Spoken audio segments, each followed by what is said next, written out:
जय श्री कृष्ण। राधे राधे। आज अनंत चतुर्दशी व्रत है और आज ही के दिन भगवान गणेश जी का विसर्जन होता है। 10 दिन से भक्तजन अपने यहाँ भगवान को रखते हैं, भगवान का पूजन करते हैं, श्रद्धा से आरती करते हैं, उनकी सेवा करते हैं गणेश जी को। और आज ही के दिन धूमधाम से भगवान का विसर्जन करते हैं। अनंत चतुर्दशी का व्रत कब से प्रारंभ हुआ और क्यों हुआ, इसकी कथा हम सुनते हैं। अनंत चतुर्दशी का व्रत बहुत पुराना व्रत है। जब पांडव लोग को अपने पूरे राजपाट हार गए थे और उनको जंगल में निकाल दिया गया था, तो बहुत दुखी थे अपने भाई के साथ और द्रौपदी के साथ। उन्हें बहुत चिंता थी कि क्यों हमारे साथ ऐसे हुआ और युवा में हम कैसे ये सब हार गए हैं। तो भगवान कृष्ण उनसे मिलने आते हैं। इस पर युधिष्ठिर जी उनसे बताते हैं कि कृष्ण कन्हैया हमारे साथ ये सब कैसे हुआ। तो भगवान कृष्ण कहते हैं कि आप बड़े भाई, आप अनंत चतुर्दशी का व्रत कीजिए तो आपका ये जो कष्ट है, ये दुख है, ख़त्म हो जाएगा। आइए हम आपको एक कथा बताते हैं कि कैसे एक ऋषि के साथ जब उन्हें इतना कष्ट मिला था तो उन्होंने अनंत चतुर्दशी का व्रत किए और उससे उनका कष्ट दूर हो गया था। इसी तरह आप भी अपने जीवन में अनंत चतुर्दशी का व्रत कीजिए। भाद्रपद मास के चतुर्दशी तिथि को यह व्रत मनाया जाता है। इस दिन पीले या लाल धागे के अनंत बनाया जाता है और भगवान विष्णु के पास रख के उसमें 14 गांठ लगाए जाते हैं और कांचे दूध और खीरे, मिश्री और पकवान के साथ भगवान विष्णु की पूजा करनी चाहिए, कलश रखनी चाहिए और कथा सुनना चाहिए। हो सके तो बहुत लोग व्रत भी रखते हैं। अगर आप व्रत नहीं रख सकते हैं तो कथा ज़रूर सुनना चाहिए। कथा इस प्रकार है। बहुत पुराने समय की बात है कि एक ब्राह्मण थे और ब्राह्मण का नाम सुमंत था और उनकी पत्नी का नाम दीक्षा थी। उन दोनों की एक पुत्री थी जिसका नाम सुशीला था। सुशीला अपने नाम के अनुसार रूप, गुण और सुंदरता में संपन्न थी।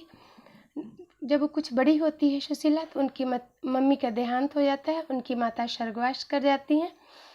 तो सुमंत ऋषि दूसरी शादी कर लेते हैं और जब दूसरी शादी कर लेते हैं तो करकशा नाम की एक युवती से वे दूसरे विवाह कर लेते हैं। सुशीला का मुनि ने कंडिल ऋषि के साथ विवाह कर देते हैं। विवाह में जब पुत्री की विदाई होती है तो सभी को अपने पुत्री और दामाद को कुछ दिया जाता है। तो इन्होंने ईंट पत्थर एक कपड़े में बांधकर अपने जमाई को कंडिल ऋषि ने दे दिए। इस पे सुमंत ऋषि ने दे दिए। इस पर कंडिल ऋषि को बहुत दुख हुआ और बहुत बुरा लगा।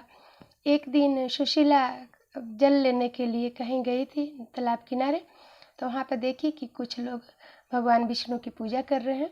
तो सुशीला ने पूछा, आप सभी क्या कर रहे हैं?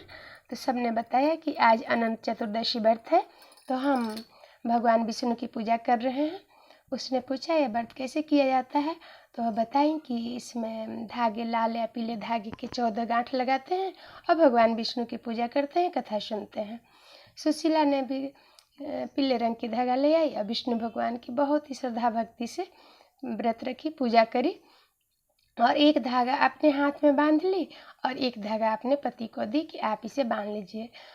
कौंडिल्य ऋषि को लगा कि पता नहीं है क्या जादू टोना कर रही है और उस धागे को उन्होंने फेंक दिए, नहीं बांधे।